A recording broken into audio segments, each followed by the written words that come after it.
going to be game number 2 between Omega as well as RRQ Hoshi. Now, with the compositions that they have set in stone here for both teams, they do have a lot of layers to it, right? Because we have RRQ Hoshi on one hand with really extreme crowd control, but on the other hand, they have Kufra as well. So, in terms of composition, Rafael, who do you prefer more? Looking at the composition, I would say again RRQ, honestly, just because the way that they have to play this game is a little bit easier compared to Omega, because they have to do a lot of mechanical outplays to get anything happen in the game, because like Kufra has to make sure that he gets on the correct target, and the same thing can be said about Ryzen. He has to go in, he has to survive, and he has to give enough space for Ethermax to deal out the damage. And right now, in a fight earlier stages of the game, but so far, yeah, I feel like RRQ Hoshi, they have a more sturdier draft.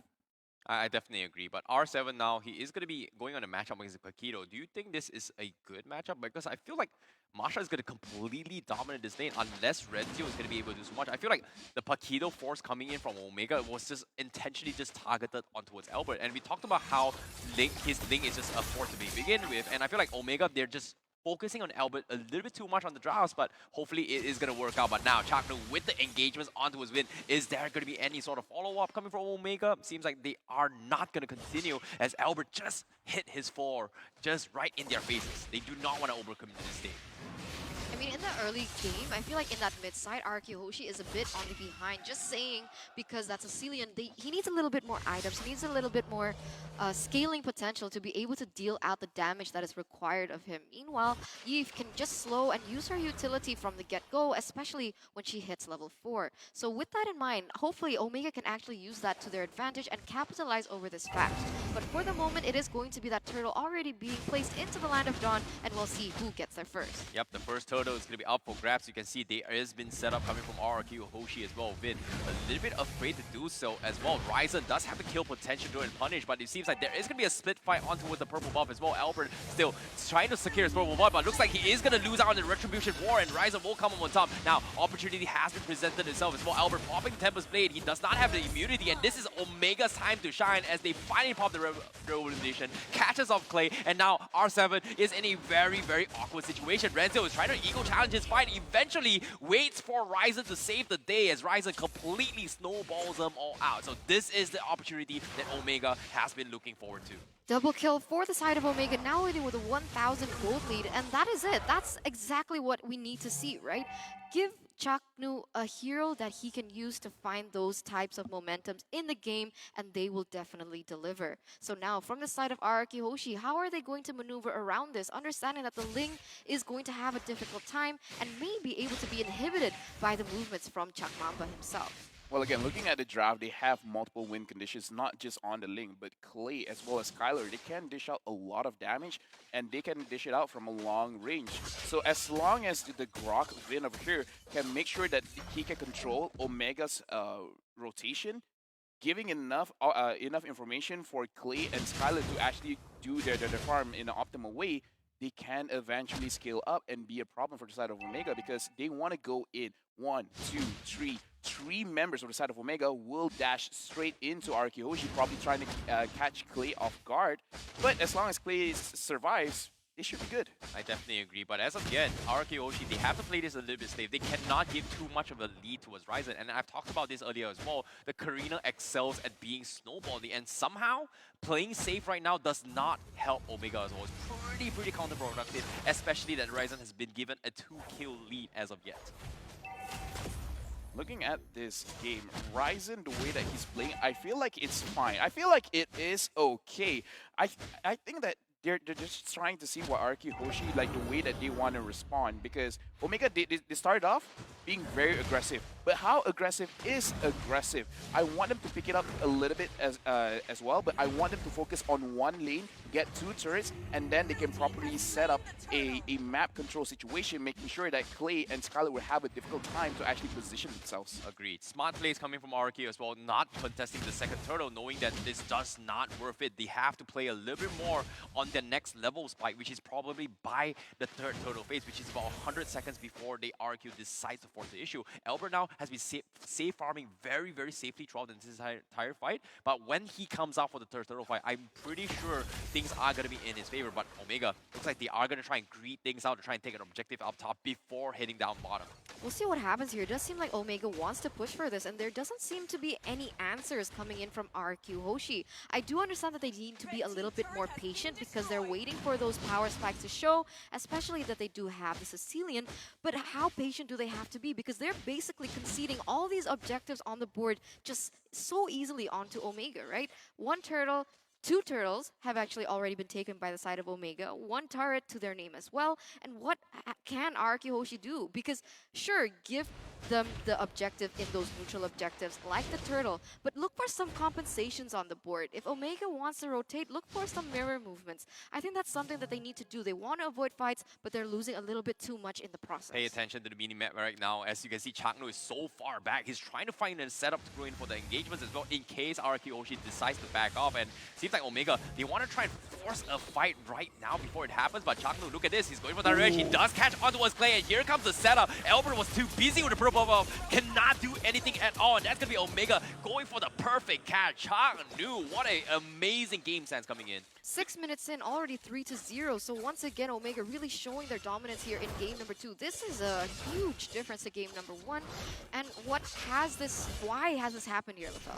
Yeah, this is why I say for the side of Omega, what they're trying to do is actually get 2 turrets first, making sure that they have the map control and try to get onto Clay. And that is what is happening right now, especially since Clay is using the Spirit, not a Purify. So once Purify gets on top of him, there's not really anything that he can do. But the side of RRQ Hoshi, I kind of feel like they should try to take an opportunity to outplay mechanically wise, because again, these players are super talented. I feel like if they force a fight, they could potentially do something with it. I don't know, that's just me. I definitely agree. But RRQ Hoshi, they've tried to wait for the moment before the third turtle coming. They needed Albert on that purple buff before reading the setup, for the setup as well. And Omega was able to actually catch them off guard. And that was so smart, especially coming from Chaknu from the back lines, because I wouldn't expect a flying Kufra from all the way back, and they are pretty much in a blind spot as well, because if you play a mobile phone up on the screen, there is no way in heck that Clay is going to be able to spot that out because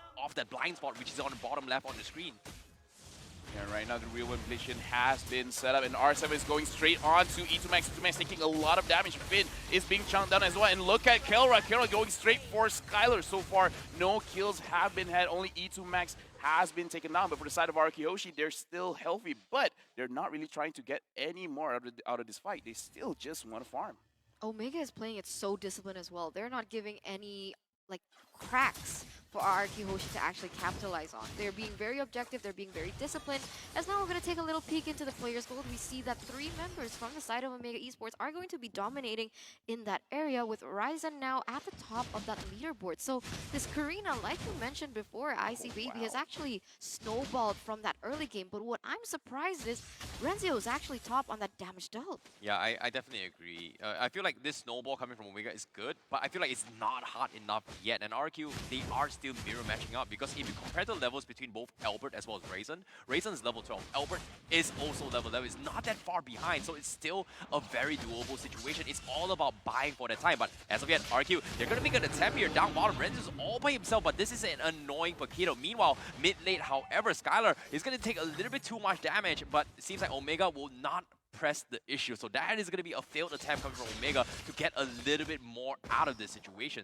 But look at those minions really pushing it in that top side. And another turret has been secured for the side of Omega. So more space, more objectives on the board, and more of that gold lead, as now they are turning their focus into this next Oh no, war. Albert! Whoa. Albert, what are you thinking? He's going for a Tempest Blade. He's down to 1 HP. He tried to go for the steal. Unfortunately, doesn't have enough to take. Look at him. He's going to make a run for it as well. But seems like the rest of the team coming from Omega will just completely say, Albert is not here. Let's just kill whoever is in front of us, and they will take R7 with him. Omega continue to snowball with this lead as of yet. I feel like RRQ Hoshi, this is a rare thing to say, but maybe they're playing it a little bit too slow, because looking at what happened just now, 2 members for the side of RRQ Hoshi, including Albert, went and tried to fight against Renzio, and Renzio had no issues at all. He only has 2 defensive items over here, and it looks like Albert does not have enough damage, probably because he's focusing on a crit build. So once he has full crit rate, then he can really dish out a lot of damage. But again, RRQ Hoshi, based on the itemization that they have, they're really slowing down the game. But I do want to see Clay. I hope in this, even in installing the game out, he's getting a lot of stacks, because we really need Clay to step up right now to make sure that Omega does not end the game. Oh, Rezio, he's going to get caught off. This is going to make the opportunity that RRQ Hoshi has been eyeing for, but the Lord is still knocking on the top side. Real Movement comes in. Kara does have the crossbow tanks. R7 is going to be able to back out. Vin looking to re-engage. The post coming from Clay is going to be able to clean out the minions here. Chaknu losing a little bit too much damage. Albert finally shows himself, but he just doesn't have enough damage to do anything. They're just so very tanky coming from Omega. Yeah, and RRQ Hoshi, they're so far behind. I mean, now with that previous 4,000 gold lead, has actually reached and crept up to that extra 2,000. So they only got one in that sense. Renzio was taken down, and Omega, of course, was forced to back off. But Chaknu here seems like he's waiting for that right opportunity once again here, as maybe this might be one of the last moments here from the side of RRQ Hoshi. Yep, it's going to be very difficult to do so, but you can see RRQ is still playing it very safe. Finally, they are going to be making a play as well. As you can see, Albert is trying his best to stall the game as long as they can to try and go in for a split push. But in terms of objective, pay attention to Omega's towers. None of the turrets on their side are still even chipped up as well. It's relatively healthy, especially for tier 1. So there's just so much map control coming from Omega. And who could blame RRQ that they're being oppressed right now? And I feel I really like that they're still trying to make some sort of play. And it's going to be a lot of emphasis on Albert, whether or not can he capitalize on the economy across the maps. And right now, actually, you know, just a small fun fact thingy, right? Chaknu and E2 Max both have a 100% kill participation as of right now, because all 4 kills they are involved in. And looking at the gold difference, we see it reflected on the items over here, especially on the 1-1. Already have the Demon Under Sword, Corrosion Scythe, even the Wind of Nature. So even if Albert tries to aim for the 1-1, it's not going to be fruitful. So whenever they do decide to go for a team fight, they have to have this mental note that Kelra has a Wind of Nature. So don't try to kill him off first. Perhaps try to go for the E2 Max, but with how E2 Max is positioning himself, it looks like he will get them before they can actually go towards Kelra or E2 Max. Oh, this might be the go-to plan as well. Albert's about to hit the 15. With the Truncate up on Clay means they can try and prolong this fight. However, Kelra, he will be able to park the crossbow tanks. R7 is forced to run for his life. Here comes the crossbow tanks, and R7 might actually fall right here, and that is going to be it. RRQ Hoshi a little bit afraid to do so, but Kelra is going to be so far away from the rest of the teams as he gets bound up, and that is going to be a well worth it trade. A marksman for an XP laner, but can they get a little bit more? However, Omega, they've reset the Lord. They could not get those objectives, so this is a small window of an opportunity for RRQ to come back because of that play. Yeah, huge play there coming in, and a little bit too overcommitted from the side of Kelra. Sure, you get a pick on the board, but losing yourself in the process was not a good trade. And now it does seem like Omega, they still want to continue with the process of oppression, but unfortunately, with the way that RRQ Hoshi now starting to reach their power spikes, I'm actually quite interested to see how far of itemization Clay has actually gone into, as Albert goes in very aggressively here. No, it looks like they are going to force the play as well. Kelra just got back from the base. He needs to run all the way back here to back up Omega. RRQ, they are thinking about going for the fights as well. The Ball Bearers do isolate the fight, but they are a little bit afraid because of how low Albert's HP is, and he doesn't even have the purple buff. Seems like it's playing it safe once again coming from RRQ Hoshi and Omega. They understand this. They are going to try and force the Lord here. Vin trying to reset the Lord. Unfortunately, not going to happen with the Guardian's Barrier as of yet, but the Lord down towards 10% threshold. Where is Albert? They need him on the sides, but no, he got stopped at the track on the sides as well, and he almost pays the price as Omega was ready to stop him in his track for his cheeky play. Albert going for the recall. Renzio a little bit too close, but RRQ, they will lose Vin, but also the Lord trade.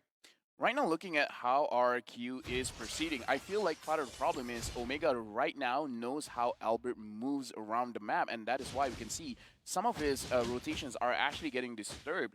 Now, I feel like RRQ Hoshi, they have more or less an idea, and the way that they want to play this team fight is actually to capitalize on how Omega thinks, especially looking at what Kelra did just now. If they can force overextensions coming from the side of Omega, because again, I did state it out, they have 3 members that want to go in, 3 melee heroes that want to get close, up and personal with RRQ Hoshi, but Kelra, if he keeps playing on like that, then they can eventually capitalize on those mistakes. But right now, 7,000 gold lead, and the Lord Horde is marching up.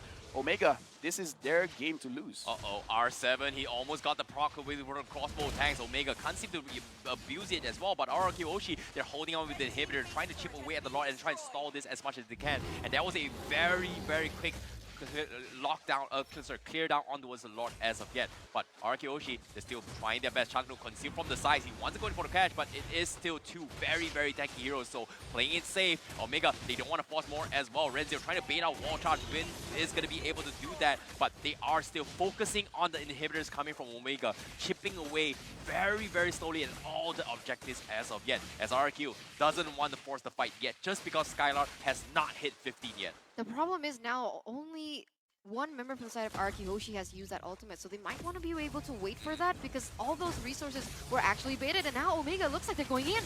Yep, this is it. Skylar, he will be forcing a flicker as well. Vin is going to be first to fall. R7 trying to make a little bit more as well. Kelra forcing crossbow attacks. They need to back out. They have nothing as well. And this is going to be RQ trying to force a fight. But R7 taking a little bit too much damage. Albert shows with the Temples of Blade. Can they get the kill? No, they cannot. Ryzen with the Trunken Clutch is going to completely negate all this damage. And RQ Hoshi, they will lose 4. And it's only up to Clay. And Omega will come up on top just like that, as they will close out game number 2 potentially, as Clay, the last man standing, not going to be able to do too much, as Omega bounce back and tie the series against RR.